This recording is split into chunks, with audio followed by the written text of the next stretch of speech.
Frères et sœurs, bien-aimés, frères et sœurs, bien-aimés dans le Christ Jésus, notre Seigneur, paix et joie à vous. Et dans toutes les positions où vous vous trouvez, que la grâce du Seigneur vous localise, que le Seigneur, lui qui est bon et miséricordieux, soit pour tous et chacun.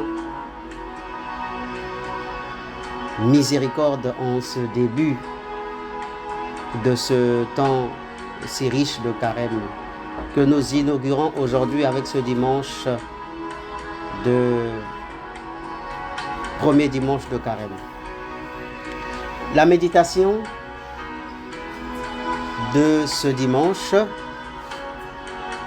nous ouvre sur un récit de Jésus qui fait sa marche dans le désert, bien évidemment, après avoir reçu le baptême. Pourquoi Jésus se rend-il dans le désert? Pourquoi le désert a été choisi par Jésus-Christ comme la porte d'entrée de l'humanité? Après, bien sûr, la première porte qui est Marie, la Vierge, sa mère.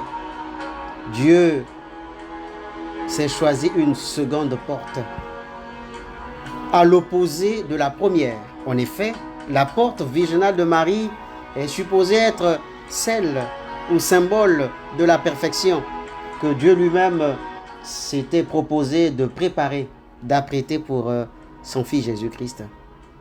Mais la porte du désert ne sera pas celui de la perfection, celui de la sainteté, mais plutôt la porte des épreuves, de la souffrance, des douleurs. C'est donc deux expériences que Dieu le Père voudrait faire vivre à son Fils bien-aimé. Fort de ces deux expériences, le Christ sera enrichi des deux facettes qui fondent et qui constituent l'humanité même qu'il est venu sauver. En effet, comme je venais de le dire, les textes liturgiques nous plongent dans la profondeur spirituelle des épreuves que Jésus a affrontées dans le désert. Il y a les tentations de Luc chapitre 4, versets 1 à 13. Ces tentations nous ouvrent un miroir sur nos propres luttes contre les vices, en l'occurrence le vice de l'égoïsme, de l'abus de pouvoir et de l'orgueil. Ce sont des vices qu'on doit en principe présenter et exploiter si l'on veut donner une image caricaturée de la société en dérive. Orgueil, abus de pouvoir et égoïsme.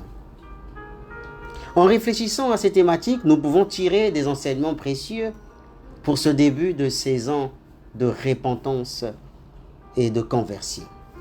En premier, l'égoïsme. La première tentation de Jésus où Satan lui suggère de transformer les pierres en pain pour satisfaire sa faim met en lumière le danger de l'égoïsme. Le Fils de Dieu affamé, après 40 jours de jeûne, est confronté à l'angoisse du besoin personnel.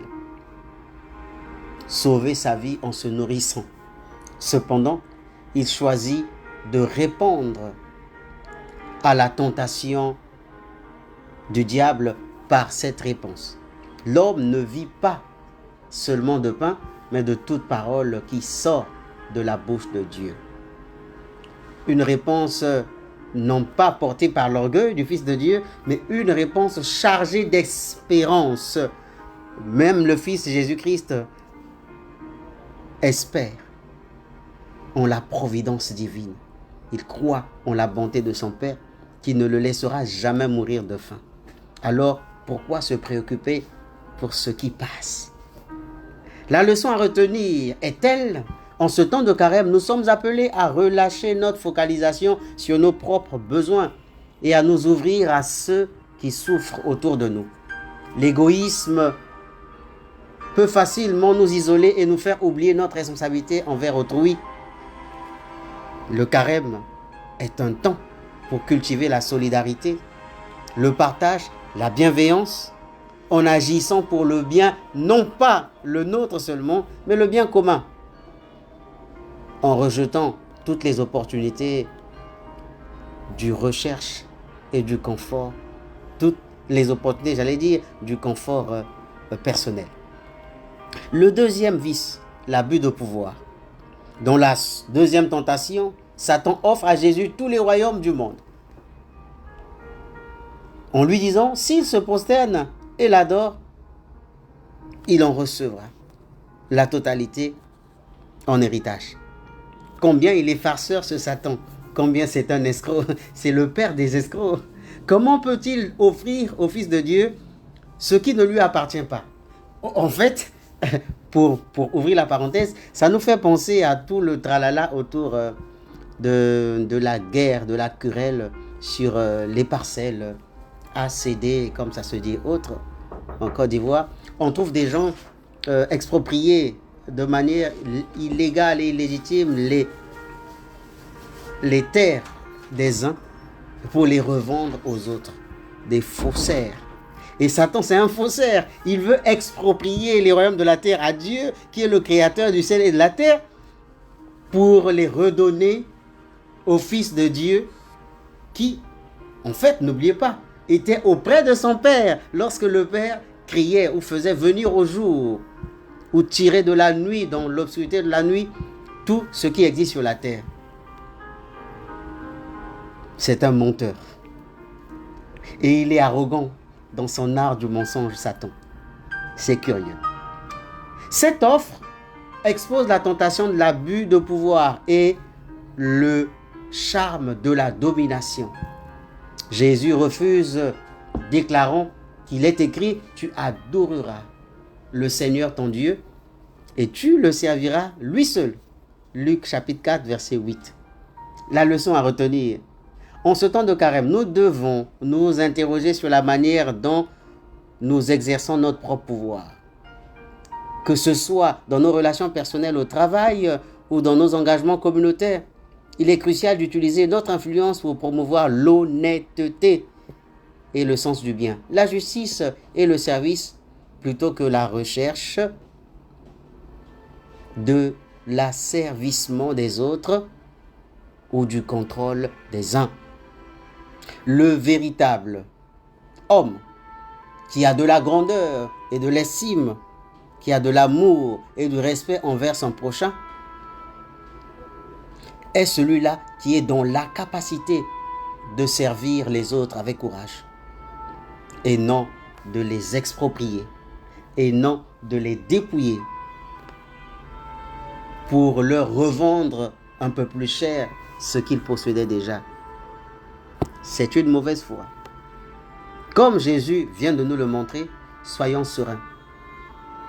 Mettons barrière ou relevant le défi contre tous ces arnaqueurs, tous ces faussaires, tous ces bandits de grand chemin qui viennent nous arnaquer et nous mentir les yeux ouverts.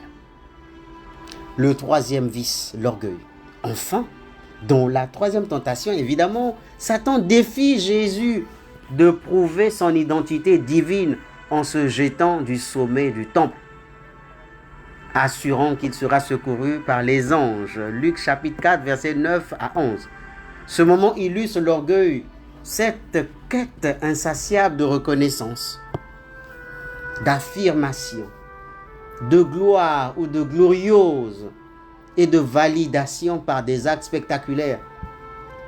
Jésus rétorque en affirmant que tu ne mettras pas à l'épreuve le Seigneur ton Dieu. En fait, Jésus veut mettre à l'épreuve, Satan veut mettre à l'épreuve Jésus, et cette mise à l'épreuve exalte un manque de respect, un mépris pour Dieu. Quelle arrogance, ce monsieur qu'on appelle Satan. Et nous, il nous arrive souvent de mettre aussi Dieu à l'épreuve.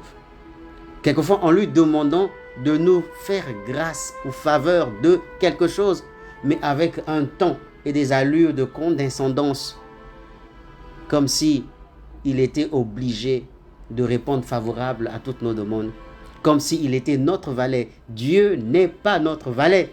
Dieu est Dieu. Il est souverain en tout et pour tout. Et c'est dans sa souveraineté qu'il est libre d'agir quand il veut, comme il veut, et quand, surtout, il veut, pour nous faire du bien ou pour ne pas nous faire du bien. Mais qu'à cela ne tienne, Dieu est tellement bon. Alors la leçon à retenir est telle que nous sommes souvent tentés de rechercher l'approbation et l'admiration des autres, en forçant quelquefois les situations, en manipulant l'histoire et les occasions qui nous tombent dessus les mains. Durant cette première semaine de carême, engageons-nous à rechercher l'humilité que nous avons accepté d'embrasser en recevant la cendre sur notre front. Tu es poussière, à la poussière tu retourneras. Acceptons nos limites et rappelons-nous que notre valeur ne dépend pas de nos réalisations extérieures ou de ce que diront comme penseront les gens et les autres de nous, mais de notre identité en tant qu'enfant de Dieu. Et cette identité ne se suffit qu'à une seule chose, c'est le baptême. Par le baptême, nous sommes rois et dieux. Par le baptême, nous sommes tout-puissants, nous sommes souverains, nous sommes saints et forts, braves. Alors n'ayons pas peur. À travers ces réflexions sur les tentations de Jésus, nous découvrons un appel à la conversion personnelle et communautaire. Ce premier dimanche de carême nous invite à identifier et à dénoncer l'égoïsme, l'abus de pouvoir et l'orgueil dans nos vies ou tout autour de nous, dans nos différents milieux de vie, nos sociétés professionnelles, nos communautés religieuses. Que cette période de jeûne et de prière soit une occasion de purification intense, de croissance spirituelle et de rapprochement avec notre Créateur qui nous guide chaque jour à travers les épreuves. Soyons déterminés à vivre en vérité et en amour et à construire un monde juste et solidaire. Que le pain ne soit pas que ma priorité à moi, mais que le pain que je veux et désire soit un pain pour moi et pour le prochain. Que ma faim ne soit pas une faim ultime. En lingala on dira nzala nangai, posa ya bilia nangai, esu kaka nangai te, kasi ezala po ya bato nyonso. Que je pense et à moi et aux autres. Ainsi, nous pourrons tous ensemble grandir dans la foi et l'espérance. Oui, quel orgueil nous anime quelquefois. Mais disons à Monsieur Orgueil dans notre vie, arrière Satan. Ma vie est vouée au service de l'humilité de mes frères et de mes sœurs. Je ne veux rien de plus que l'amour de Dieu, que l'amour du prochain dans ma vie. Et fort de cet amour et de Dieu du prochain, je me vois respectueuse de mon prochain, de mon frère, en honorant la dignité de Dieu qu'il y a chez lui ou au-dedans de lui. L'égoïsme.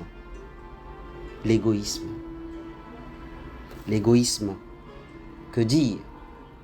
Que le monde, l'univers ne s'arrête pas qu'avec moi.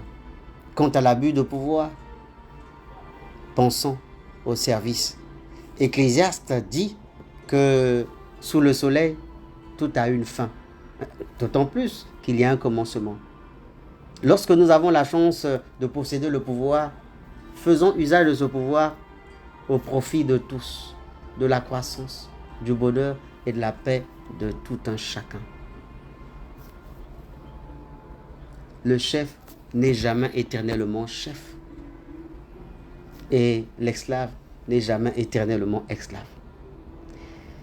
Que Dieu vous bénisse, que le Seigneur vous sanctifie et que ce premier dimanche du temps de carême de l'année liturgique C nous apporte à chacun l'occasion de faire une belle expérience dans le désert. Qu'en sortant du désert, de notre vie, de nos irrégularités, de nos imperfections, que nous puissions refermer la porte au malin, que lui demeure prisonnier du désert et que nous affranchis du désert en vivant avec les uns et les autres une vie belle et heureuse. Je ne puis vous quitter sans vous dire, je vous aime, d'un amour vrai et sincère, fort, solidaire, passionné et saint, comme saint. Que le Seigneur vous bénisse et qu'il vous accorde de passer un très bon dimanche en famille et partout ailleurs. C'était Père Célo depuis Sainte-Bernadette de Marcory. Je vous aime, à bientôt.